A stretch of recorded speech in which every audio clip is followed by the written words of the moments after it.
pathetic and unacceptable batting display, Australia dismantled the West Indies batting. At 1:33 for 9, it was another horrible night. But thanks to a fearless Shamar Joseph and some good hitting from Kemar Roach, West Indies were able to post 188 all out on the first day of the first test against Australia. When Australia batted, Joshua De Silva dropped a sitter, but Shamar Joseph took a wicket with his very first ball in Test cricket to be one of 23 bowlers to do so. At the close, Australia were 59 for 2 in reply to West Indies 188. Is it match on or is it just a blip? Hello everyone and welcome to the show. Please slash a like on the video and click on that subscribe button. Joining me this morning to go through yesterday's first day's play in the first test match is Andre Douglas and Basil Butcher. Good morning, gentlemen, and welcome to the show. Good morning to you and good morning to all your viewers around the world. Yes, I really appreciate you being here, and I thank the viewers for being here also. And please remember, coming up on Saturday night, 6 p.m. at the Westin in Fort Lauderdale is a celebrity gala where Lawrence Rowe will celebrate his 75th birthday and the 50th anniversary of his 302 versus England at Kensington Oval in Barbados. I'm expecting Mrs. Rowe to join, Hardy Rowe to join us in a few minutes to give us some more details on this event. But in the meantime, there's a number scrolling across the screen there where you can get tickets. Call those numbers and you can get tickets. Only a few remaining, and it's only a few days away. Also in the video description, there's a link. Gentlemen, 188 all out. What is your view? Last night we start with Basil. Let's start with Andre today. Andre, your view on the West Indies performance. I think that it was quite an average, ordinary performance from the West Indies players last night. I thought that at lunch, at 64 for 3 going in at lunch, I thought that they didn't do badly going into lunch. Mackenzie played pretty nicely. You know, Athanaze looked pretty much okay until he misjudged one. So, and when they came back, the Hodges and Mackenzie, started pretty well after lunch, and all went downhill as soon as Mackenzie got out. It took a really rescuing act from Roach and the debutant Joseph to come up with somewhat of a respectable total. But it is, although respectable, it is far below par, and I think that it is still advantage to Australia. Basil, your opening comments on the West Indies batting performance last night? The West Indies batting performance is somewhat expected, with all these inexperienced players in Australia and against such a vaunted attack. I must say the rear guard action by Joseph and Roach to take us up to 188 was commendable on their part. And we must also, imagine Starc was not close to his best. Neither was Lyon. The two bowlers that really stood out for Australia were the Hazelwood and Cummins, right? Yet still we could barely muster 188, But again, it was expected, the experience of our batters. For example, Mackenzie, and I guess probably we could get into that later. So I won't say much about that now. Yeah, thank you very much. Now, let us look at the top 7 batsmen briefly. We do not want to spend too much time on them, but probably 30 seconds or so, and just look at their dismissal before we single out who we think was the best batsman. So, Andre, let's start with Chanderpaul. 14 for 1, out caught by Green, high above his head. What you thought of that shot? The thing, I have a problem with Chanderpaul in terms of when he tries to play through the offside. I don't think he gets, in terms of try gets close to the ball enough. And when he tends to play away from his body when he's driving the ball. And I think that a lot of bowlers have actually worked him out now, and he's quite suspect outside the off stump. And I think bowlers will try to keep it that way. Chandigarh scores most of his runs, probably behind square, on the onside. So he's quite suspect, and it's no surprise the way he got out. Basil, was Chandigarh looking to hit that ball too hard? Was his weight going in the wrong direction? What are your thoughts on his dismissal? I think you have a point there about the weight. He's hanging back in the crease, so he didn't get forward enough that he could he would be on top of the ball to play it along the ground. So it's one of those things that if as a batter, if you played, a bowler give you a short one, and so you're hanging back, so your weight is on your back foot. So when he pitches the ball up, you're not fully forward, so you could be in full control. And I think that's what happened to him. And sticking with you, Basil, Brathwaite missed a dead straight one. He played on the wrong line. Imagine that. Oh gosh, for top opening batsman of his experience and so on to get bowled on like that was a disgrace. Yes. To say the least. Yes. Andre, we saw in the interview, and I think that from in the interview, Brathwaite looks very nervous because even giving out the playing 11 at the interview, if Brathwaite was in the Caribbean, he would not have done that. He would have just dismissed the Caribbean journalist. But he did look nervous from that interview. Was that nervous on display last night, Andre? We saw a number of off-volley where instead of driving them, he just tapped them, and he could have gotten a 4 instead of running 2 or 3. What happened to Brathwaite last night, Andre? Yeah, I think probably you'd have been a bit nervous, and the pressure actually took a toll on him.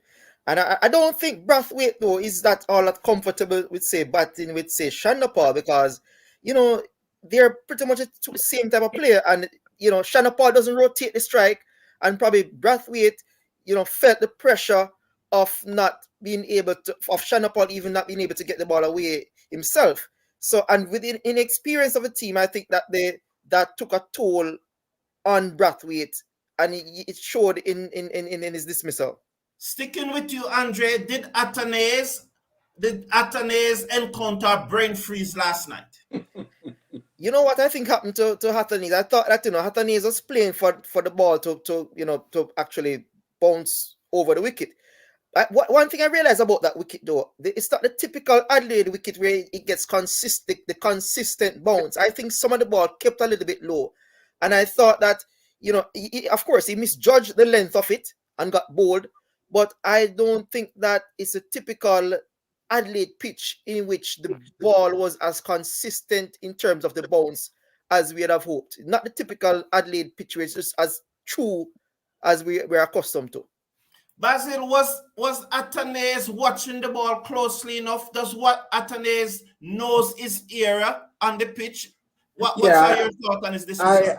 I would agree with you, the watching of the ball, because he got bowled on misjudging the length, and that's not watching the ball closely.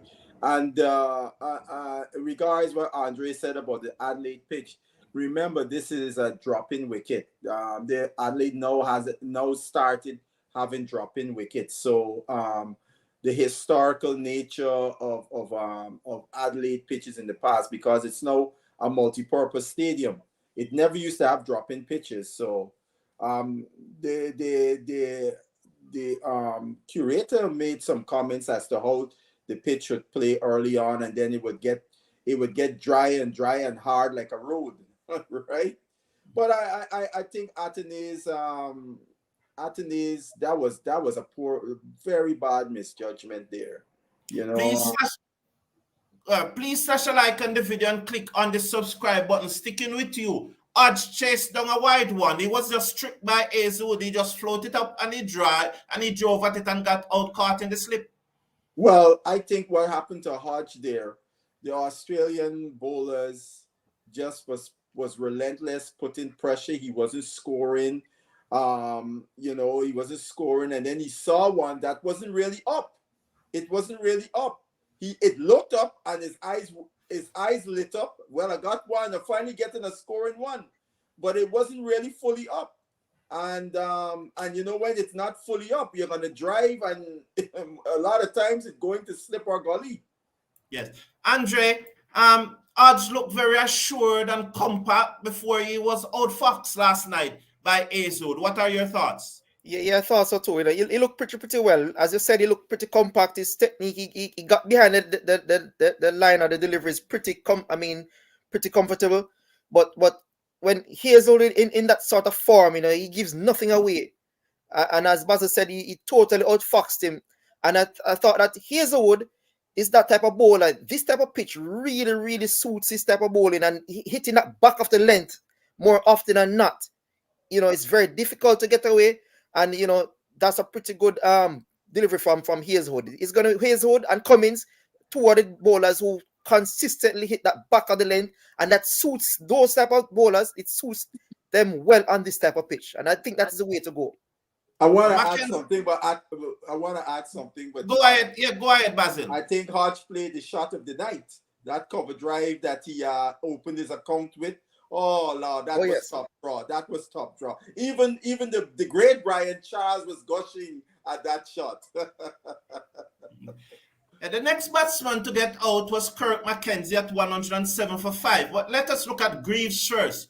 Once again, we saw where Greaves, as good as he may look at the lower level, at the first class level in warm-up matches, once again, he looked nervous today. Basil, your thoughts on Greaves' dismissal? It was absolutely soft. Again, seeing a ball, thinking the ball is up for the drive, and it was not up for the drive, right? It was at that length that it was not, unless you're going to be driving on the up, which he wasn't doing. So what happens? You don't have control.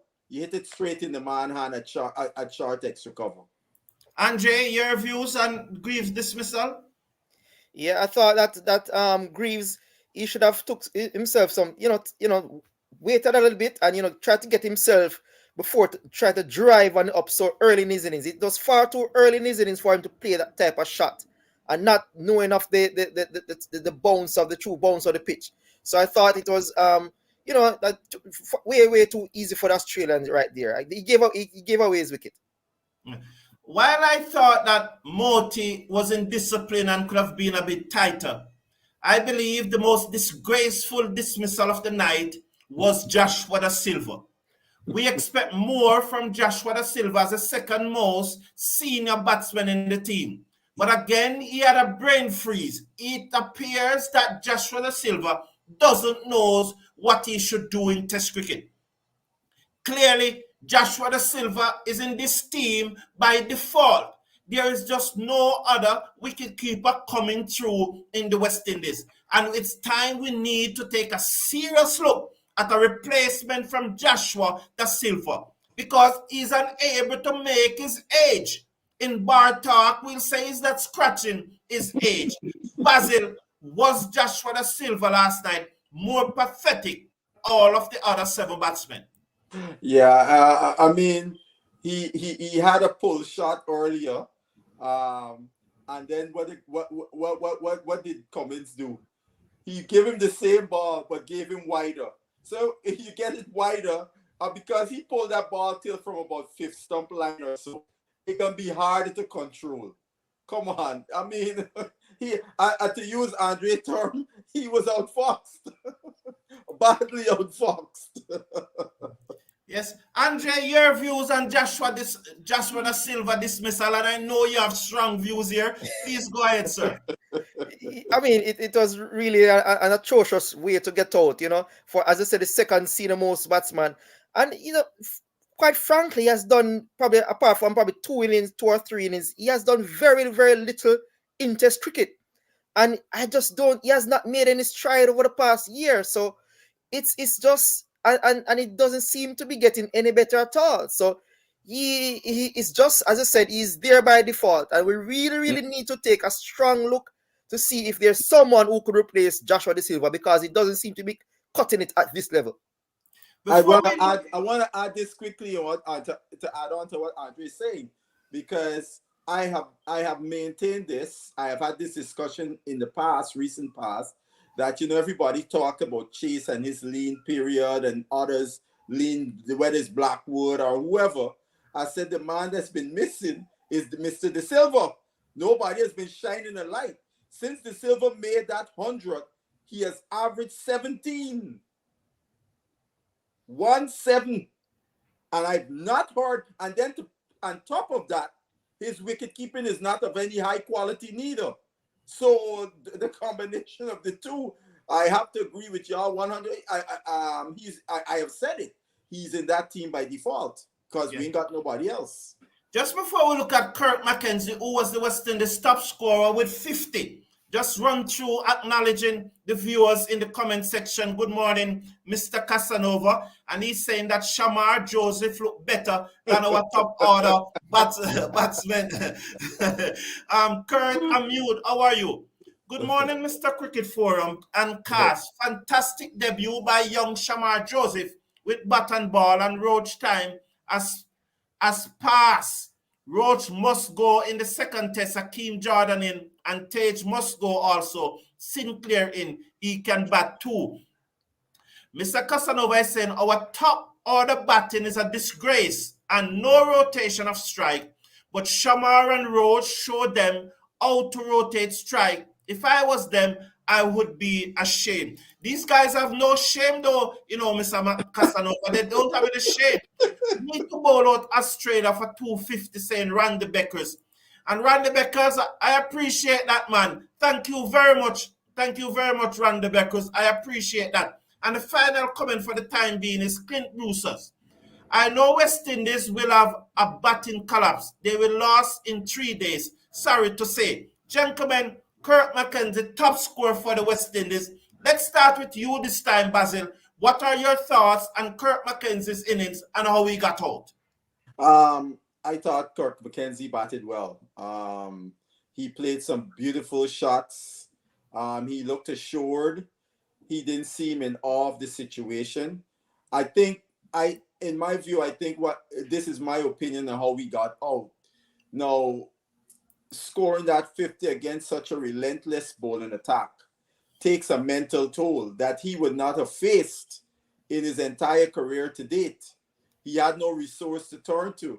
And I think he got to 50 and he breathed a sigh of relief. And that one moment of loss of concentration, because I thought that was a ball he should have left. Because when you saw the replay again, his bat was outside the line of the off stump where they got edge. So that was a ball that he should have left. And I think it was just that slight lacking loss of concentration, which these young players, as they play more, they will understand the rigors of Test cricket. And when you're going against the good bowlers at this level, you can never relax, because the minute you relax, it could cost you a wicket. Andre, did Kirk McKenzie got out more of the occasion, and did he chase a wide one? Do you agree with Basil that he chased a wide one and it's more of the occasion that got him out? I think it's a combination of both, the occasion and he did chase a wide one. And and that is where if he had a really experienced player at the other end, it would have helped them and say, listen, young man, calm down and see if you could retake your guard and try to refocus, to see if you can start over again. Because, you get the 50, all well, but start over again. But, with that said, I thought that he played pretty well. He played some pleasing drives. I loved how, in particular, he had some really nice shot down the ground in particular. Some nice on drive, some nice off drive.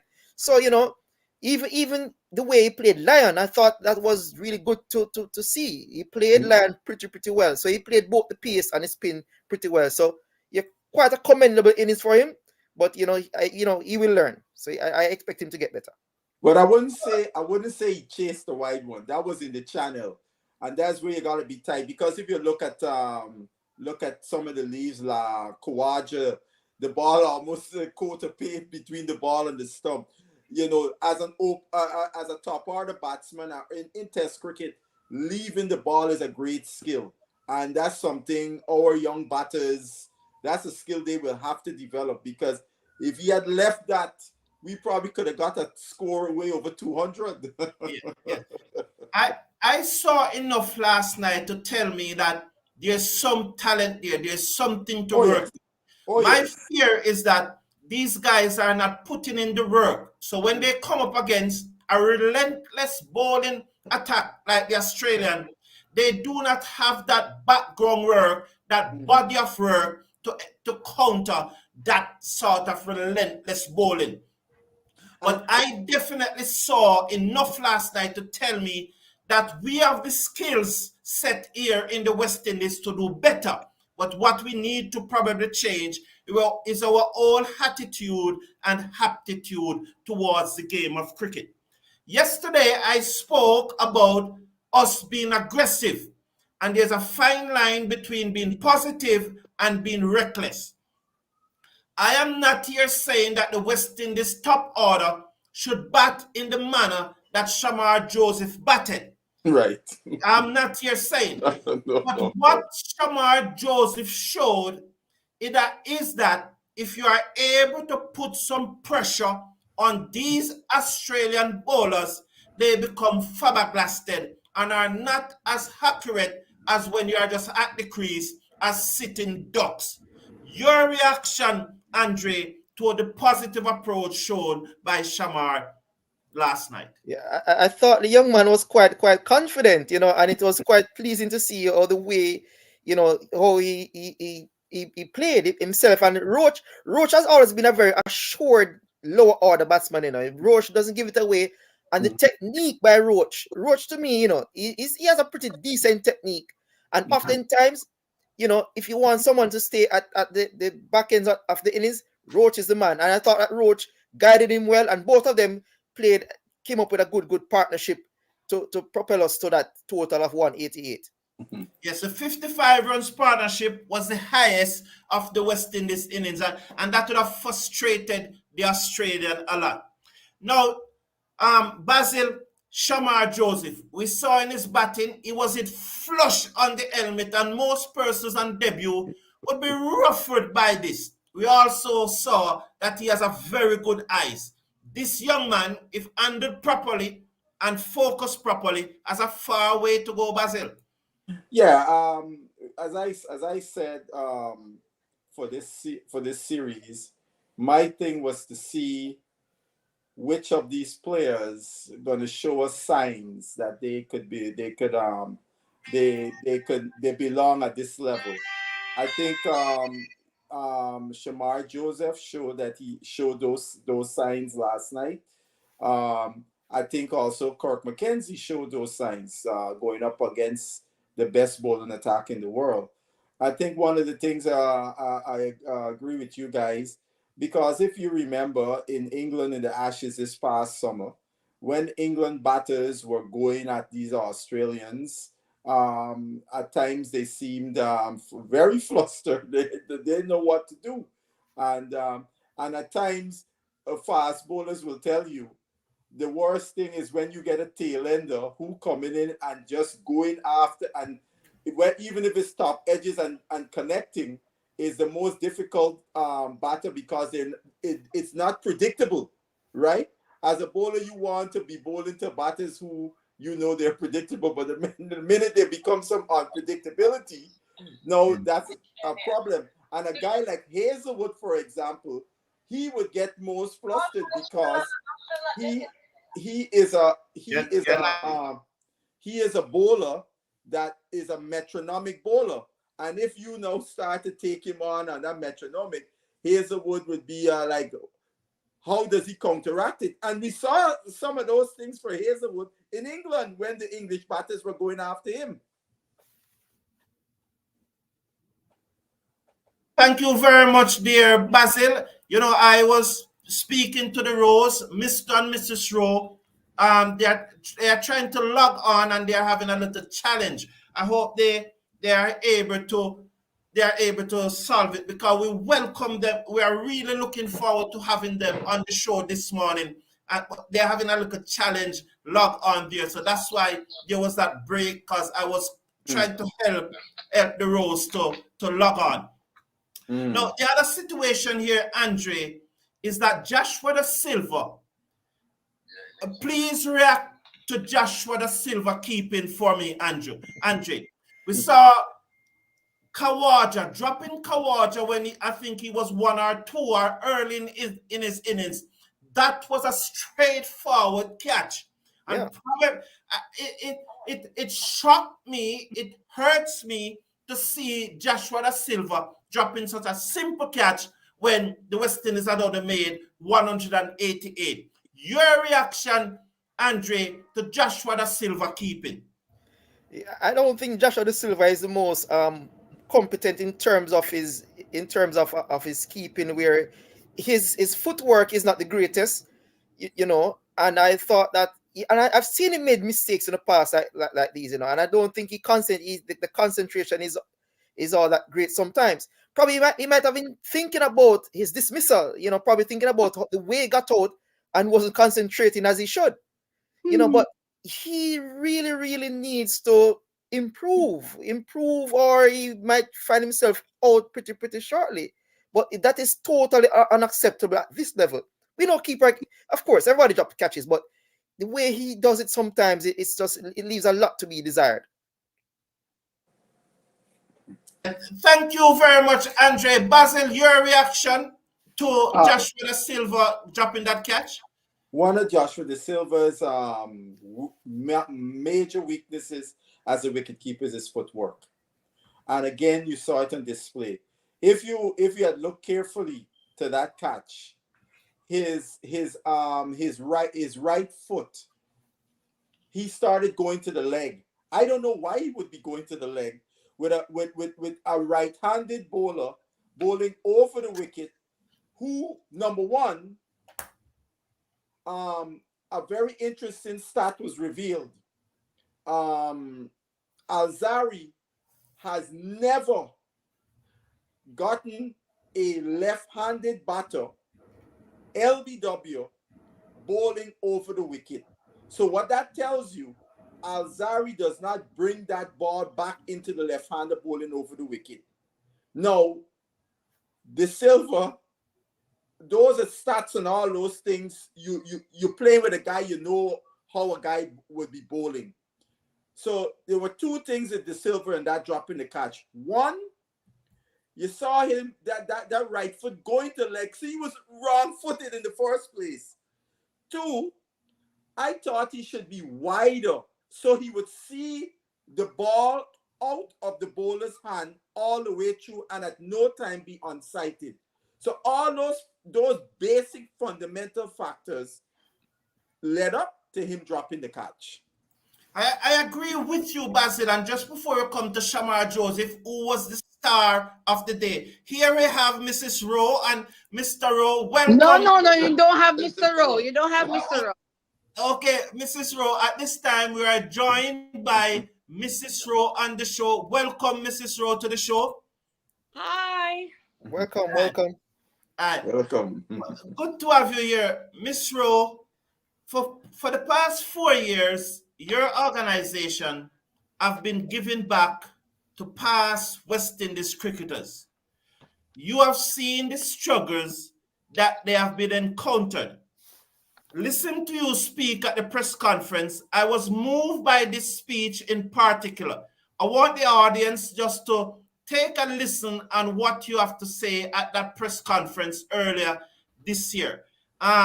It was very touching, and we were very, what do you call it? It was very moving, and I never knew that these things are happening to past West Indies players. Mrs. Brown, before I play that clip, would you like to just give a few words on what your organization is really doing? We have an organization here in South Florida. We started in 2011, and what we do, we have two different sections. We have the children's section and we have the Mission of the Heart section.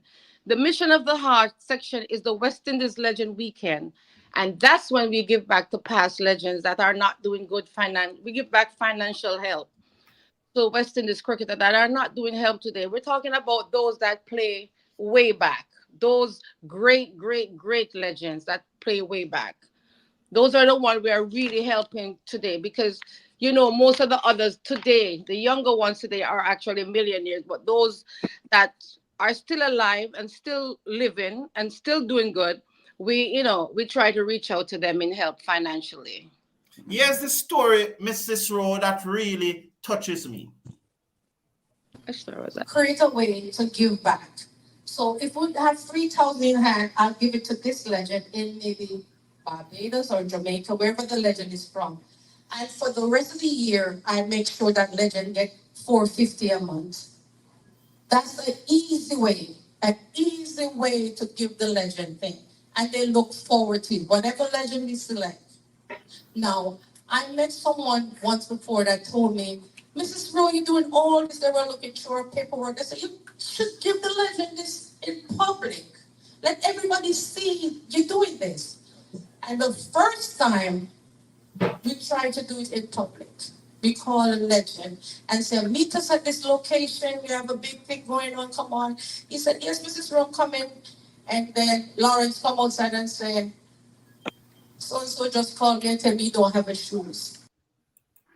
That was shocking, Mrs. Rowe. And it really moves me. I want now, the gala is coming up on Saturday evening at 6 p.m. And this is where you earn the money to give back to the legend.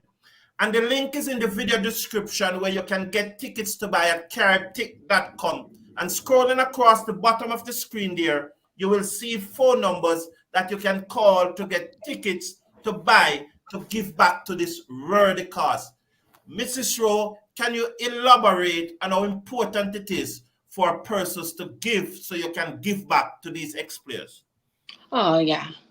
The West Indies Legend Weekend, I mean, we usually just bring in the legends and really help them to have a really good time to show how much we appreciate them.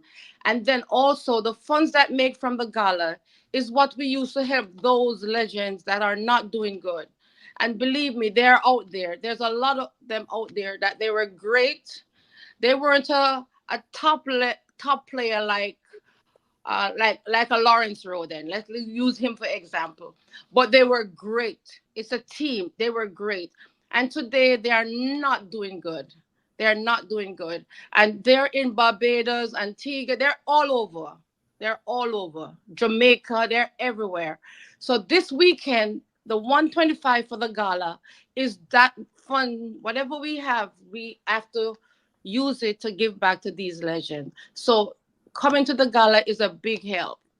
You know, it's a big help. It's a big, big help. And sometimes we do these big galas and we don't make a lot of money, but we have a way to really break it down to make sure that legend got taken care of for the entire year. So the more persons are there, the better it is because yes, you will make more money. We want to have a full house on Saturday night. And we have some great legend coming in. We have some great one coming in. Let me see if I could tell you who's coming in. Sir Viv Richards, Andy Roberts, Sir Andy Roberts, Courtney Walsh, Chris Gale, Joel Garner, Collis King, Rodney Shawang, Alvin Kalisharan. And we have some legend here, football legend here that's coming into. And we have Johan Blake, the runner that joined us also. These legends are aware of what we're doing. We've been doing it from 2011. Even before the foundation was started, we were doing this quietly. And we just want everyone to know that any little bit of help you can help to donate is going to a worthy cause. And we don't want to do it publicly because these legends still have a lot of pride. They still have a lot of things. But if you want to know, it's there. Everything is in book. You know, and we need the support. Go ahead, Basil. Basil, go ahead. I would just want to add something, because my dad always would say the only thing he got from West Indies cricket was fame. So yeah, so I understand exactly what Mrs. Rowe is talking about in terms of West Indies cricketers, particularly of the past, that could be struggling financially, because when they played, there was not a lot of financial Oh remuneration, no, no. So more than anything else, you got fame, and if you are unable to parlay that fame after your career into something, you're going to be struggling. Yeah, Mrs. Rowe, I was just particular moved when the gentleman said he doesn't has a pair of shoes. What that did to you then and there, and how much does it double down on your effort to see that these things happen? You know, a foundation person came in and they looked at the book and they saw what we were doing. And they said, Mrs. Rowe, you have to do this in public. So the first time we decided, you have to make everyone know that you're doing this. But the first time we tried to do it, and the first legend we call her, we said, meet me at this function. We're going to present you with a check, and then we do the monthly payment afterwards. And he said, okay, I'll be there. And the next moment he called and tell Lawrence he has no shoes. Somehow I felt, and I remember my brother saying this to me, what if it was me, I'd put on a slippers and come and get this money. And I said, you were never a legend. You were never great. You were never doing anything like these people. So it's the pride. It's a pride thing. And I'm saying maybe he didn't have a shoes, because I heard he's not doing well, too good. But maybe he have a shoes. But just the fact that giving them in public is a kind of embarrassing thing for them also. So we Yeah. have to look at it at every angle. You know, it just break my heart that we have to go where he is and present him this thing, you know. But that's how it is. It's really, I know the condition of a lot of them, but so hearing this is no news to me, or not, doesn't shock me, because this is what I do. We Yeah. research and find out, or sometimes some great legend will call us and say this person need help. This person is Oh, not doing good, and this is how we get to know who we're selecting for the year. okay. Mrs. Rowe, you are doing a great job, and you have called the names of a number of persons that will be there. I will also be there at the event, and I'm looking forward to meeting you. We look forward to a great occasion, but I Oh, really, really think that you are doing a tremendous job, Mrs. Rowe. We, on behalf of this wonderful community and our guests, our analysts on the show, we really, really, and I can't say it enough, we really appreciate what you oh, are doing for these legends. thank you. Can I Thank, ask a question? I understand that there are other activities over the weekend with the legends at the stadium. Are there any other activities that will be going on? oh, we have after the gala, the next day, the 21st, we have a cricket match. Two exciting cricket match that day. One will Mhm. be played by some of the legends that won't play. I mean, Yolanda Blake will be helping us out. And Mhm. we have a cricket clinic on Saturday morning. This is where the children will be coming out, because we have a lot of children. USA is trying to get into the cricket big time. Mhm. And they're putting funds behind it, and they're getting it in the schools. They're working. Yes. So the America is really getting into cricket. And one thing about America, when they try to do something, they want to be good. They want to be the world. They want to be the Mhm. best. Yes. They Yeah. started a cricket clinic. So Okay. they are getting cricket in school. So on Saturday morning, they have a free clinic for all ages. Children will be registered and they'll be going out. The legends that are coming, Viv Riches, all of them, they'll be going out to meet these kids and giving them little tip and techniques and stuff like that. So Mhm. that's what will be happening Saturday morning. And then Sunday all day, it's going to be a beautiful day at the cricket stadium. And Mhm. this is where the US Open will be, not US Open, the Cricket World Cup Right. will be in June. Mhm.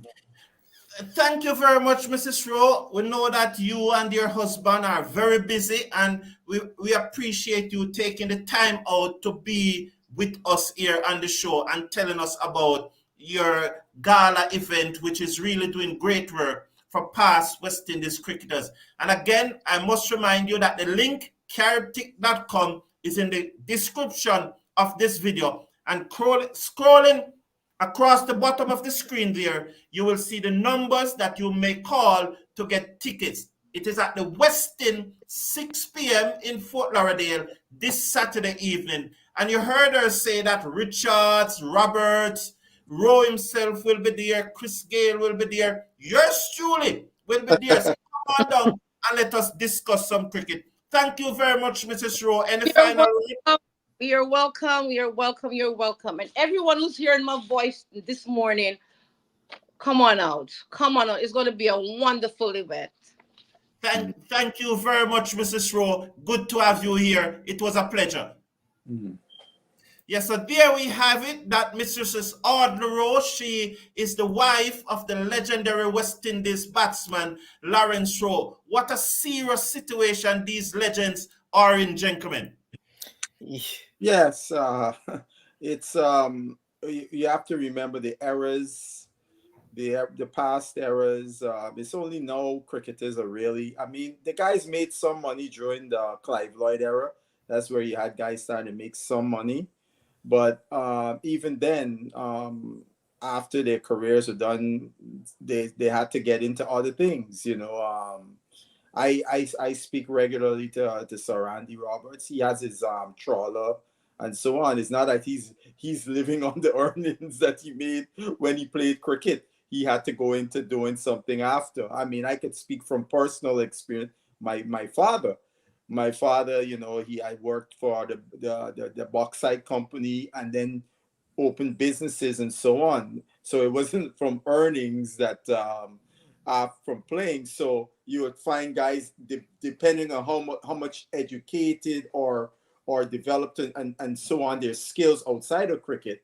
If they had not done so, you would find a lot of them could be struggling after because they did not make money playing cricket. As I said earlier, my dad always would say the only thing West Indies cricket gave him was fame, you know. And some people could parlay that fame to help them after their playing days, you know, in terms of contacts you made and things you wanted to do post playing career, and others are not able to do it. So the story that you said today, it is not unusual. I mean, because they also have something called the I think the West Indies Players Fund or something like that. Trinidadian guy, doctor that runs something similar to what Lawrence Rowe Foundation, where they help out former West Indian players with, you know, because I remember that when Seymour Norris, before he passed, he received to help with medical costs. Similarly, Ranji Nanan, you know, when he was going through his illness before he passed, to pay, you know, so we got a lot of those guys out there. So I had not known this is what this foundation has been doing. I know Yagadam has been bringing these folks to Florida occasionally, because one time he wanted my dad to come and I say, Yaga, my father is not that well anymore. He can't do it. Thank you, Basil. Yeah. Andre, I know you would have a lot to say on it, and I know that. Oh yes, I must say, Mr. Carlton, I will be coming out to the stadium on Saturday and Sunday. I will see you there. I can't come to the gala because where I'm staying, if you get back here after a certain time, you can't find parking. Oh, okay. All right. So I will definitely see you then at the gala on Saturday morning. Yes, now back to the cricket, but I just want to just read what Mrs. Jennifer Brown and John P. Nicol had said, and she's saying, I pray that the scepter of God's favor be upon this gala and those to come. May the overflow reach many of the former legends. And John P. Nicol is saying, Mistress Rowe and her foundation is doing a wonderful thing here. Carlton, this should stop you and Andre from talking against the guys who choose T20 over Test cricket. No. And John P. Nicol, I want to make the point again. I am not one who are talking against the guys. I have repeatedly said that I have benefited personally from T20 cricket. I have, personally. What I believe is that both Test cricket, international cricket, and T20 franchise cricket can survive together, and both of them can do so in a healthy way. That is my position. And I want anyone who is discussing this topic with me is to tell me how both of them can survive instead of just taking the simple approach. Because I believe it's a simple approach when you say that T20 cricket is going to kill Test cricket. That's a simple approach. What I want you to do is to tell me how to solve the challenge of Test cricket and T20 cricket surviving together in a healthy way. Back to Shamar Joseph now, because really we appreciate Mrs. Rowe coming on. Shamar Joseph yesterday, Basil, well, Andre, Yeah. was the star of the show. When he got that hit in his head, persons feared the worst. But by 2 hours later, they were scrambling. The cricket world was scrambling to find out about this young man. Tell us, Andre, about his performance yesterday, especially with the ball. I mean, quite impressive from the young man, Shamar Joseph. And when he related his stories, his story is quite touching also. I read somewhere where he said that, I'm gonna, because I think he was a security guard in Guyana, and he said, well, I'm gonna be I'm gonna play Test cricket for the rest of my life.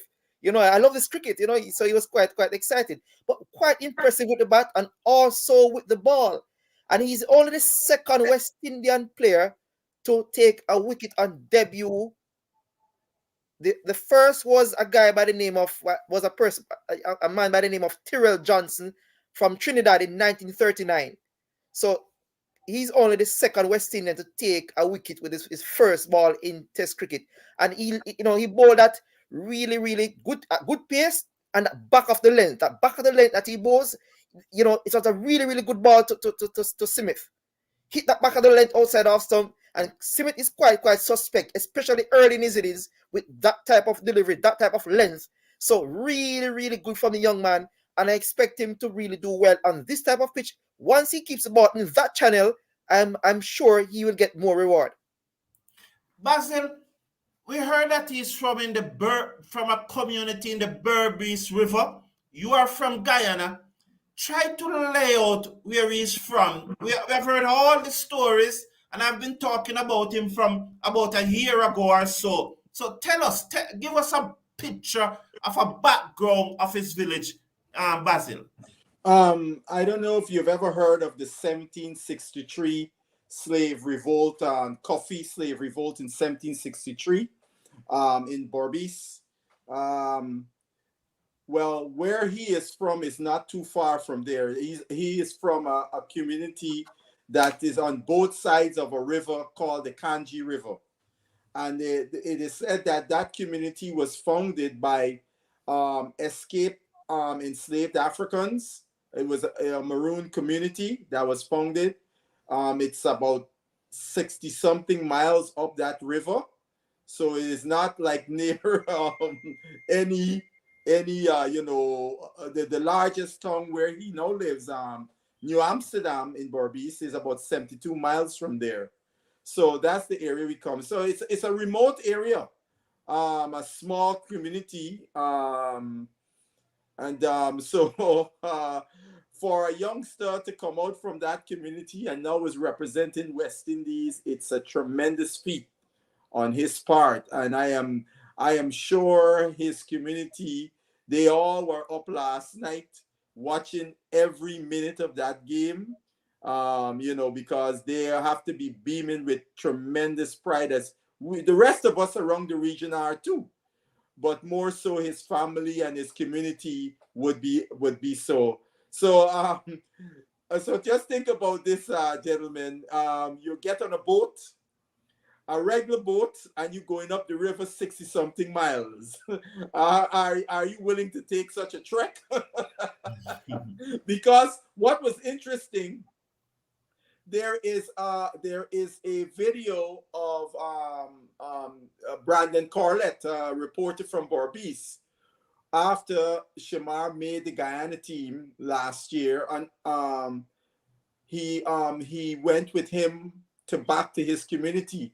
And if you saw the size of the boat that they were riding to get there, a lot of people who say they can't swim would not be going on that boat.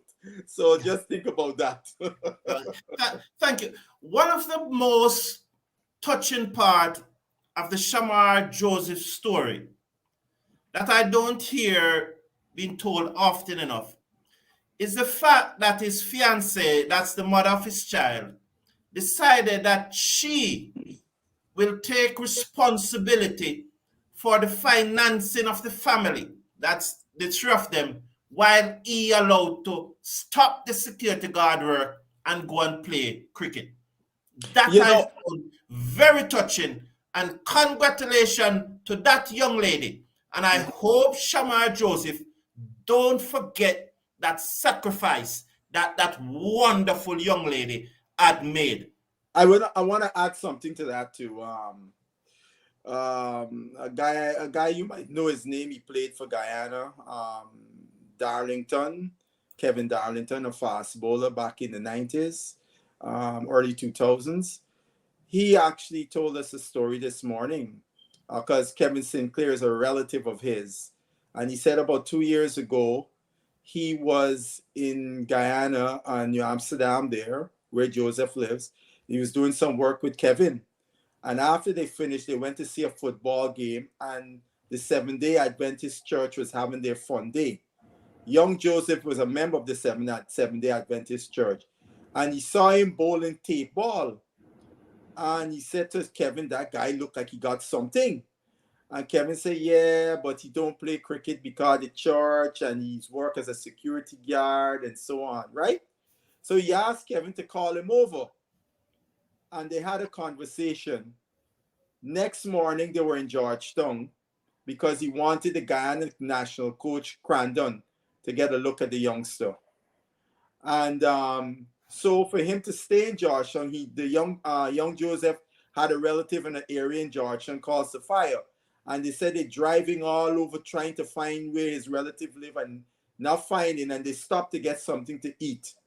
And lo and behold, as they stopped to get something to eat, his relative was going past. So they got their relative, to stay in Georgetown. And he said next morning, next day, Crandon called him to say they gave him a small developmental contract because this youngster had something in him.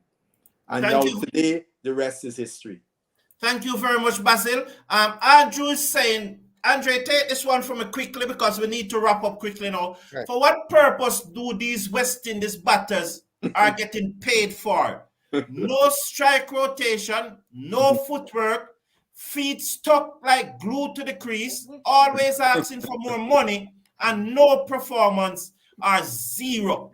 Andre, could you take that for Arjun Sharma? He's from India. Arjun, I mean, it's a perennial problem in terms of the rotation and strike. Even before these players, a lot of them in the past never rotated strike. It has been a problem in our cricket for a long, long time. As it relates to they getting stuck in the crease, yeah, we know that there are shortcomings in relation to their technique, but I'm not going to be too harsh on them. A lot of them coming in with very little experience. They're going up to Australia the very first time, against quality opposition. So I won't be too harsh on them on this particular tour and this particular series. Basil, Arjun is saying again, watching West Indies batting in tests is like battering a painful disease. Your comments quickly on that, Basil. I just want to comment quickly. Arjun has to remember the foundation from which they're coming from. And I think sometimes West Indies cricket fans have expectations that are beyond the reality. What you're seeing there is a function of the poor foundation of West Indies cricket. And look at what Andre just said too. This rotation and strike thing is a thing that's been going on for donkey years. And so you will have to ask yourself the question, what are the coaches at the foundational levels doing with these players? Because you don't learn to rotate the strike at international level. that is a skill you want to be developing in your formative years as you're coming through, right? Because in Test cricket, if a bowler is giving you a hard time, the best place to view that bowler is on the non-striker's Is that end, the right? non-strikers? And that is part of the skill of batting in Test cricket. You don't want good bowlers to be bowling 5-6 balls at you. I mean, they're setting you up. So the minute you rotate the strike, you're upsetting their rhythm. And that's part of batting in partnerships. Yes, Sean Gordon, you probably joined us late, but we dealt with the silver wicket keeping already.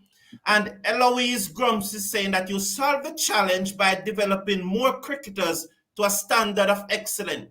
I agree with that. It's one of the position. But look at this way, when you bake a bread, Eloise, and you want to sell that bread to get back the money to bake another bread, you cannot bake that bread and give it away and then find more money to go and bake another bread. That's how I look at it. So when West Indies develop a set of players, they need to be able to cash in from those players so that they can go again and bake another bread. So I agree with you that we need to develop more talent, but we also need to earn from those talents that we have developed before. So just going through quickly, Shamar is bowling like pitching star. Before you wink, it done there in a keeper gloves. So he's Christopher Bristol, your good friend from Guyana, Basil. He's I saying just want that. to point out something here. What I realized last night is that the two Joseph actually bowled quicker than any of the Australian bowlers. The Australian bowlers, they didn't bowl as quick. I mean, Starc, I've realized Starc has not bowled as quick as he used to, in previous years. I think his pace has fallen off somewhat. I've realized Cummins is always just below probably 88, 87 miles per hour. So they are not as quick as the two Joseph that we have. So our two bowlers really hit the strap, and they're really, really, really, really quick bowlers. I think in terms of Starc was not in the rhythm he is, because Starc still bowling 145 and up still, right? As I said earlier, Starc nor Lyon, the two of them were nothing near to what we saw in the Pakistan series just recently ended. I think probably Lions had an injury because he wasn't really following through, and I was wondering about that. Some of the commentators were saying as such, they think he's carrying an injury, but we haven't heard anything.